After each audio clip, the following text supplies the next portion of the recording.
Eh bien, salut tout le monde et bienvenue dans cette nouvelle édition de la culture religieuse, votre émission qui vous propose de découvrir ou redécouvrir des préceptes essentiels de l'islam, de découvrir encore de redécouvrir cette religion.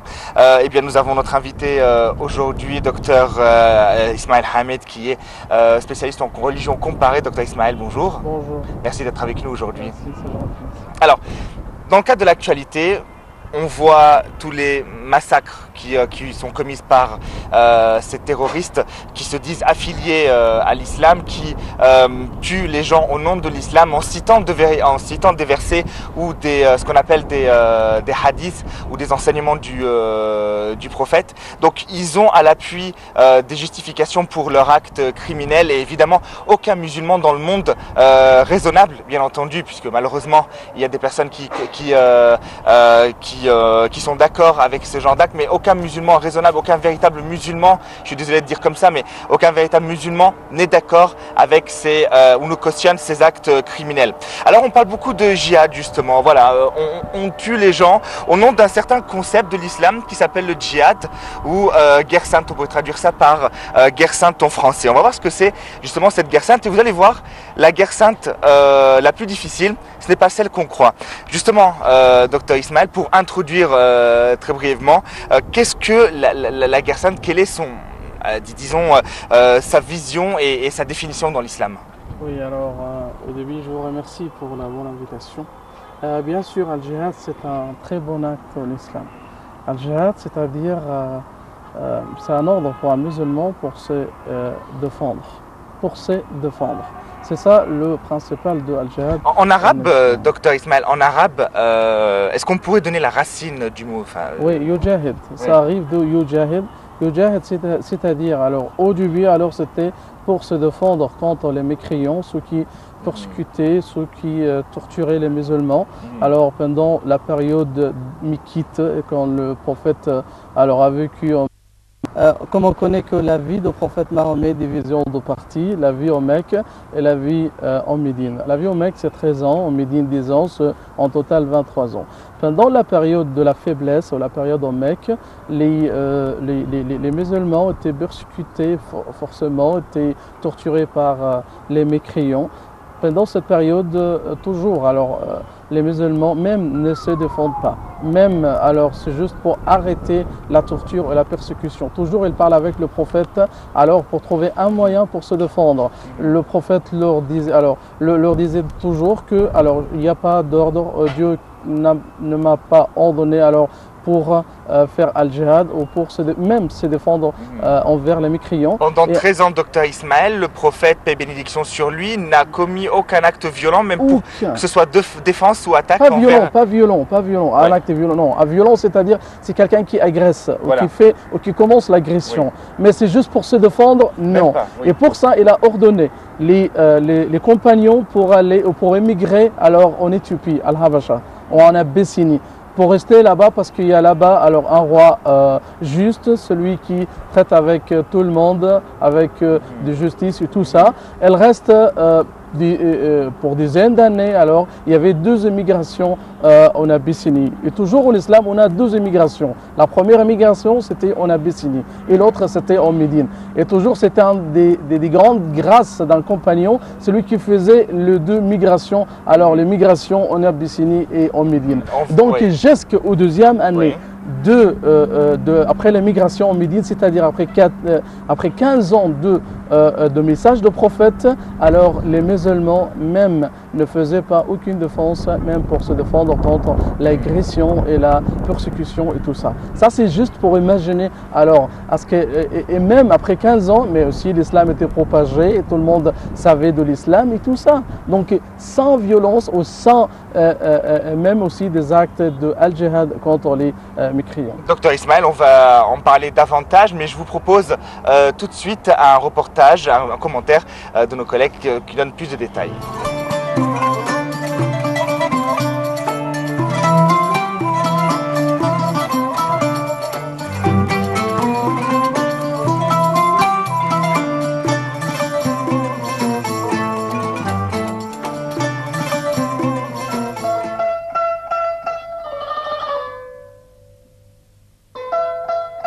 Le djihad est l'un des aspects les plus mal compris et déformés de l'islam. Certains en font une interprétation fausse pour parvenir à des fins politiques.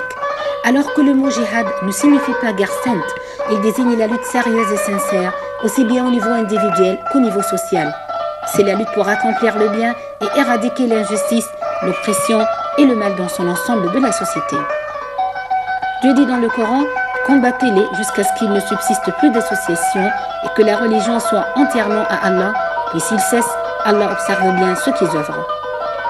La guerre est permise en islam, mais uniquement lorsque les autres moyens pacifiques, comme le dialogue et les traités, échouent. L'islam a également défini les règles essentielles de la guerre. La première d'entre elles est de ne pas commencer les hostilités. Combattre uniquement ceux qui combattent. Dieu dit dans le Coran: combattez dans le sentier de Dieu ceux qui vous combattent et ne transgressez point, certes Dieu n'aime pas les transgresseurs. Cessez les hostilités aussitôt que la partie adverse est encline à la paix. Dieu dit dans Surat Al-Anfal: et s'il incline à la paix, incline vers celle-ci et place ta confiance en Allah. Les ulémas disent que le premier verset du Coran incitant au djihad, c'est dans Surat Al-Hajj. Dieu dit: autorisation est donnée à ceux qui sont attaqués de se défendre, parce que vraiment ils sont lésés et Allah est certes capable de les secourir. Le djihad a été donc permis aux musulmans après l'hégire du prophète et de ses amis à Madina, c'est-à-dire après presque 12 ans, au cours desquels les musulmans ont été la cible des attaques et des agressions brutales et systématiques de la part des non-croyants de Quraysh, et où ils étaient obligés par l'ordre de Dieu à patienter et à ne pas répondre au mal. Enfin, Dieu a promis à ceux qui combattent à son nom et pour sa religion un degré très élevé du paradis. Dans Surat Ali Imran, on lit: ne pense pas ceux qui ont été tués dans le sentier d'Allah soient morts, au contraire, ils sont vivants auprès de leur Seigneur, bien pourvus.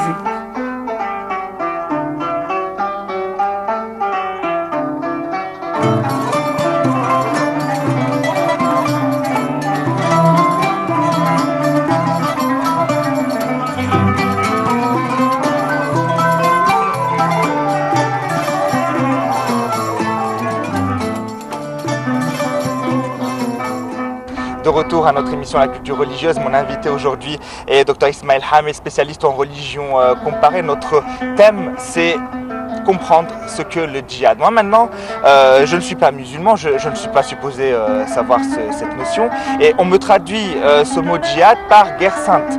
Je pense déjà qu'il y a deux mots antithétiques, une guerre et une guerre sainte.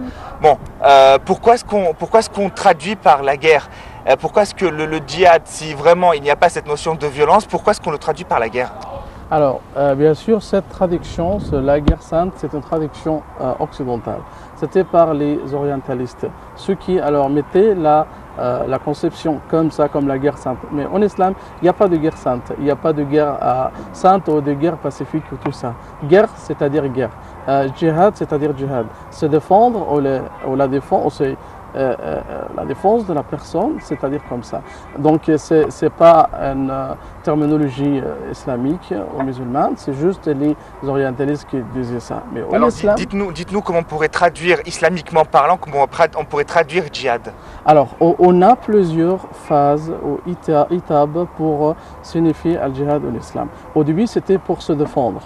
Et ça commence après 15e année de début de message. Après la mort du prophète Mahomet, ça commence pour une autre période ou une autre phase de al-djihad, c'est pour informer les autres peuples de l'islam. Donc, c'est al-djihad en islam. Alors, c'est un djihad, c'est-à-dire s'il y a d'utilisation des armes et tout ça, pour se défendre au début, c'est pendant la période de message du prophète ou de la vie du prophète Mahomet. Après sa mort, c'est une période pour informer les autres peuples, les autres pays qu'il y a une religion qui s'appelle islam. Et si vous voulez alors se convertir à l'islam, c'est à vous, sinon il n'y a pas d'obligation. On a beaucoup de textes religieux qui rassurent cette conception qu'il n'y a pas de forcément, il n'y a pas d'obligation. La ikrah fi din. Oui, la ikrah ce que dit le Coran, oui, pas de contrainte pour la religion. Oui, c'est lui qui veut être croyant, c'est comme il veut. C'est lui, et même aussi celui qui veut être mécréant, c'est comme il veut aussi. Et aussi, il y a un appel de Dieu alors au prophète Mahomet, bien sûr. Alors, et même le prophète aussi n'a pas le pouvoir, n'a pas de contrôle. C'est juste comme ça. Tu es quelqu'un qui est censé rappeler, tu n'es pas quelqu'un qui t'impose. Oui, voilà. Bien sûr. Alors, il n'y a pas de choses comme ça. Alors, c'est ton affaire là. Oui, alors tu appelles les gens, mais par le bon moyen et tout ça, mais tu n'utilises pas la force, tu n'utilises pas la violence pour obliger les gens pour se convertir et tout ça. Ça n'existe pas en islam. Et ça, c'est très loin de l'islam. Pourtant, il y a un verset dans le Coran il y a le mot warhibuhum, terroriser-les. Mais ça, c'est non, mais ça, c'est utilisé pendant la guerre. Et quand tu fais la guerre, expliquez-nous le contexte de ce verset. Alors, Dieu dit au Coran, alors,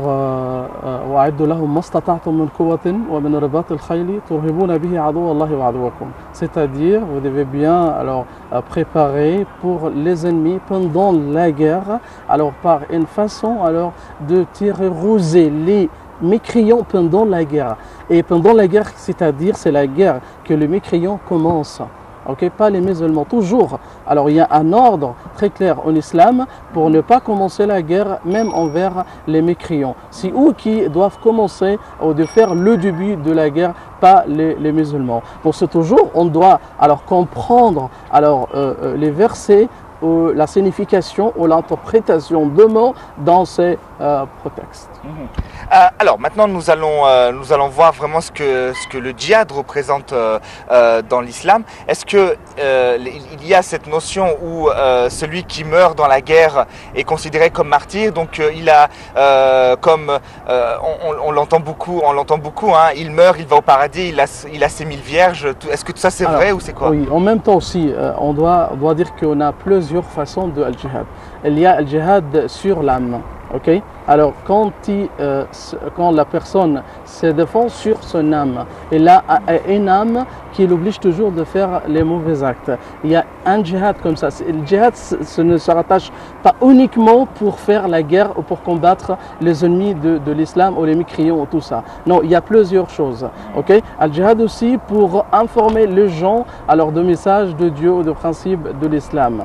Et après, et à la fin de tout ça, alors c'est al-jihad, c'est-à-dire pour se défendre contre les ennemis et en même temps aussi pour se défendre aussi pour la religion, pour protéger la religion et tout ça. Mais celui qui est mort pendant le djihad, mais on ne sait pas, par exemple le Daesh et les mouvements terroristes, on ne dit pas que des mouvements islamistes parce que ces gens-là, alors ils sont très loin de l'islam. L'islam est innocent de tels gens. L'islam n'utilise pas la violence pour se propager. L'islam se propage naturellement avec sa force de morale, sa force morale, sa force de la tolérance, de respect. Si on imagine par exemple l'islam comment était propagé alors en Indonésie, en Malaisie et dans tous les pays comme ça. Il n'y a pas d'armée musulmane, il n'y a pas de choses qui arrivent là-bas. C'est juste par les prêcheurs et par les commerçants. Alors, c'est incroyable. Et comment l'islam aussi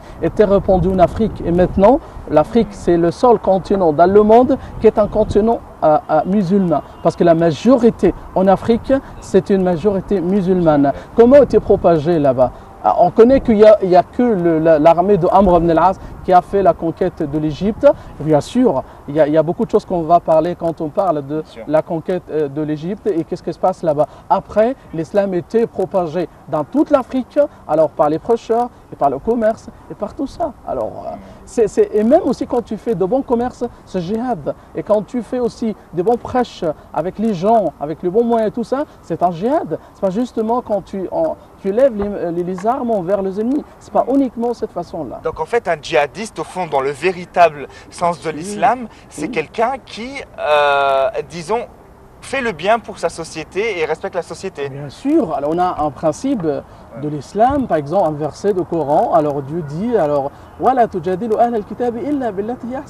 alors il n'y a pas de discussion un moyen pour discuter avec les non-musulmans qu'avec le bon moyen. C'est juste quand tu discutes avec ces gens-là. Mais comment tu traites avec les gens? On a aussi un principe, ad-din al-mu'amala, c'est la religion, c'est la pratique.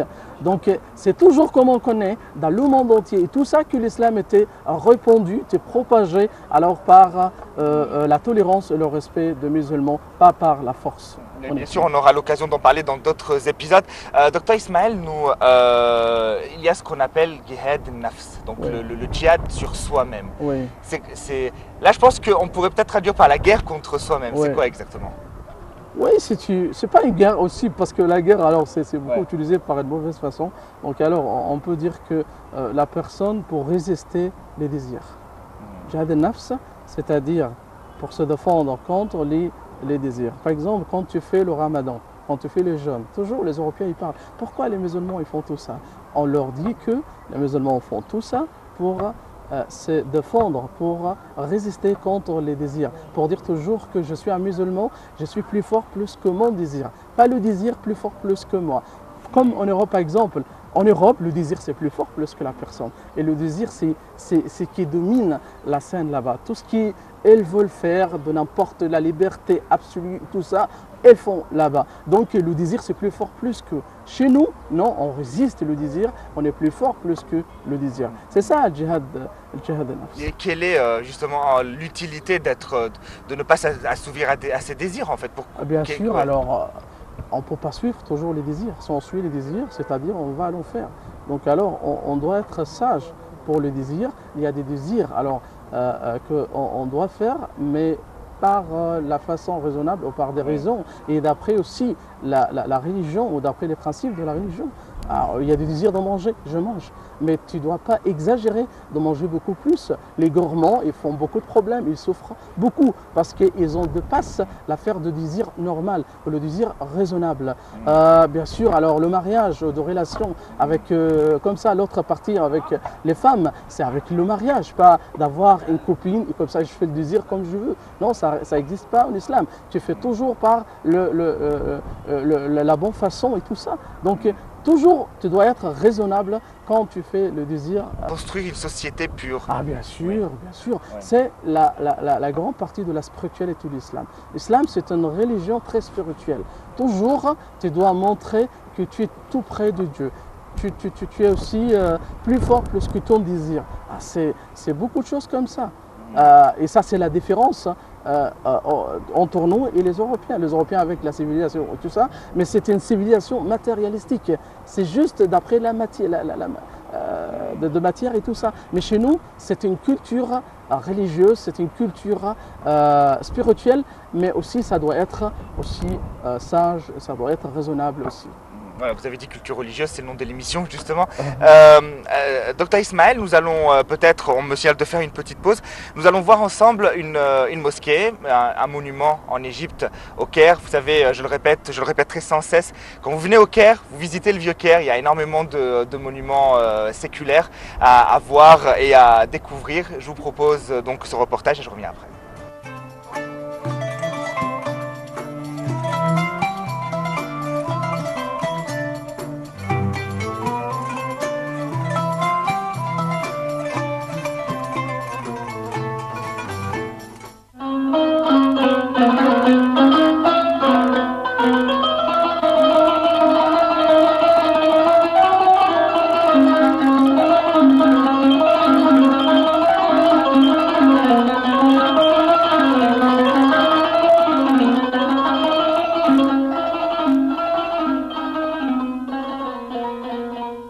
La maison d'El-Keretliya se trouve au côté est de la mosquée de Ahmed ibn Touloun, dans la région de Saïda Zainab au Caire.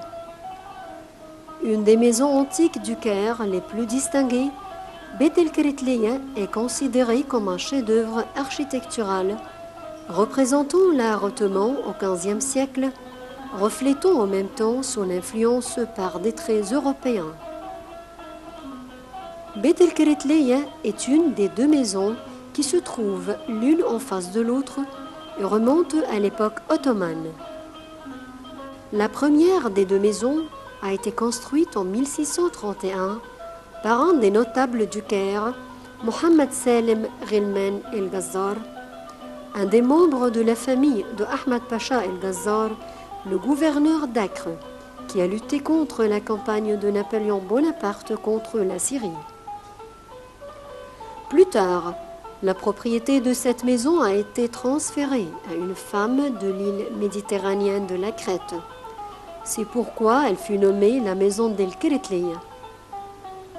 Cette maison est l'un des monuments islamiques les plus distingués au Caire.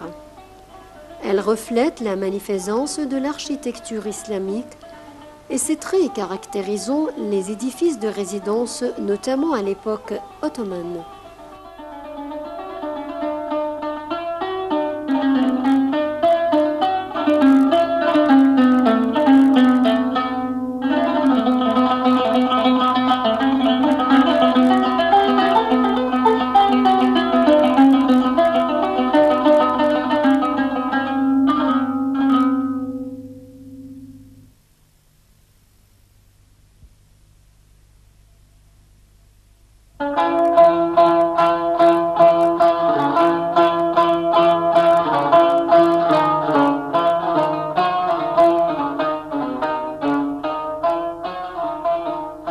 La deuxième maison, construite en 1540, est baptisée Amna Salem, la dernière propriétaire de cet édifice. Entre les deux maisons, il y a un couloir qui conduit vers la porte est de la mosquée de Ibn Touloun. Ce couloir est baptisé la ruelle de la mosquée. Les deux maisons sont liées au troisième étage par un passage. En 1930, il y avait eu un grand projet pour l'extension de la mosquée de Ibn Touloun. Le gouvernement a décidé ainsi de démolir les anciennes maisons entourant la mosquée, dont la maison d'El-Keretliya. Mais le comité de la sauvegarde des monuments arabes a refusé que la maison d'El-Keretliya soit démolie, vu sa valeur artistique et architecturale. Ce comité a commencé ainsi à restaurer la maison d'El-Keretliya, notamment les murs externes. En 1935, Geir Anderson, un médecin britannique qui travaillait dans l'armée, a visité l'Égypte où il avait vécu en 1906 comme médecin dans l'armée britannique. Geir Anderson a visité la maison d'El-Keretliya qui l'a beaucoup plu et a demandé ensuite du comité de la sauvegarde des monuments arabes de la louer, à condition qu'après sa mort, le gouvernement égyptien sera le propriétaire de ce musée.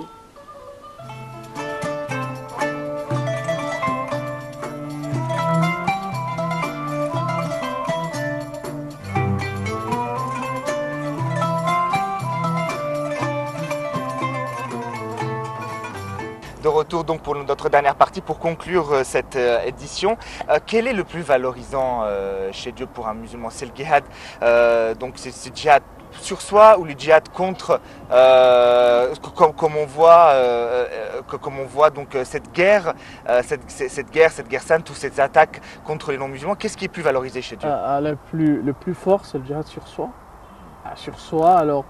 Parce que tu ne peux pas faire le djihad, vrai djihad contre les ennemis de l'islam, ceux qui combattent la religion et tout ça, sans faire le djihad sur soi. Si tu n'as pas alors le djihad sur l'âme et sur tout ça, tu ne peux pas faire l'autre chose. Et ça c'est plus dur. On a aussi de tradition du prophète Mahomet qui dit que c'est le djihad quand tu se défendre, alors contre aussi les désirs de l'âme et tout ça.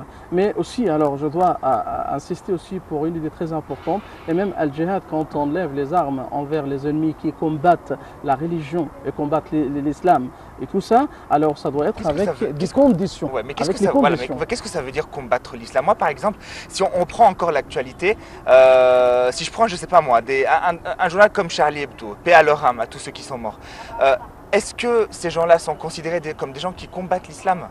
Non, alors ils sont des gens qui font des bêtises, qui ne savent pas l'islam. Okay? Je dois leur dire c'est quoi l'islam, c'est quoi le prophète, que vous moquez ou que vous faites des caricatures ou des choses comme ça. Je dois leur dire c'est quoi l'islam. Okay?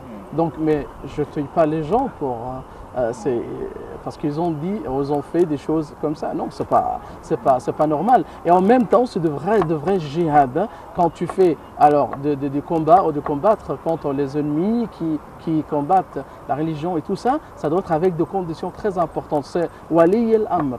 Wali al-amr, c'est l'imam, celui qui doit conduire quelque chose comme ça, et celui qui doit dire que ça, parce que celui qui est chargé, celui qui est responsable de la vie des musulmans et tout ça, c'est pas d'un individu qui dit que c'est quelqu'un qui fait combattre ou qui est l'ennemi de l'islam, je vais le tuer comme ça. Non, ça se bêtise, ça n'existe pas en islam. Justement, malheureusement, ce que vous venez de dire est appliqué, par exemple, si on prend les personnes de Daesh. J'ai vu un documentaire il n'y a pas longtemps, c'était le sermon du vendredi de leur chef terroriste, et qui a dit clairement Dieu m'a donné cette opportunité, ce privilège de vous guider, je suis devenu votre guide, vous m'avez choisi, j'ai été l'élu, enfin toutes ces aberrations. Non, alors, on parle de vrai imam.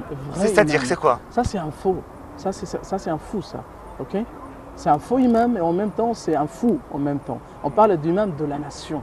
Ce n'est pas d'un petit groupe de 100, 200 000 personnes et même 10 000 personnes. Non, ce n'est pas d'imam. Imam de la nation, d'un grand peuple, okay, comme l'Égypte. C'est l'imam de l'Égypte, ou le gouverneur, ou le président de l'Égypte, celui qui décide ça. Celui qui est responsable de faire al-jihad. C'est lié de quelques-uns qui combattent alors, la religion et qui font de guerre contre les musulmans. C'est lui qui décide que ça c'est de vrai ou non. C'est ça pour se défendre et en même temps aussi pour protéger la religion. C'est l'imam, c'est lui qui doit décider ça, pas les individus qui peuvent faire ça. J'ai l'impression que c'est plus logique, hein, sinon tous les pays musulmans seraient en guerre contre les pays non musulmans. Docteur Ismaël Hammed, je rappelle, vous êtes spécialiste en religion comparée. Merci d'avoir été avec nous aujourd'hui. Merci à vous, chers téléspectateurs, de nous avoir suivis. Notre thème aujourd'hui, c'était qu'est-ce que le djihad? Dans le djihad, évidemment, ça prendra beaucoup, c'est énorme, c'est vraiment beaucoup de notions. Nous avons voulu rapprocher l'actualité et l'islam, vous donner un bref aperçu de ce que c'est, pour que voilà, vous, chers téléspectateurs, que vous soyez musulmans ou non musulmans, ayez conscience de ce qu'est cette notion très importante. Je vous retrouve très bientôt. Assalamu alaikum.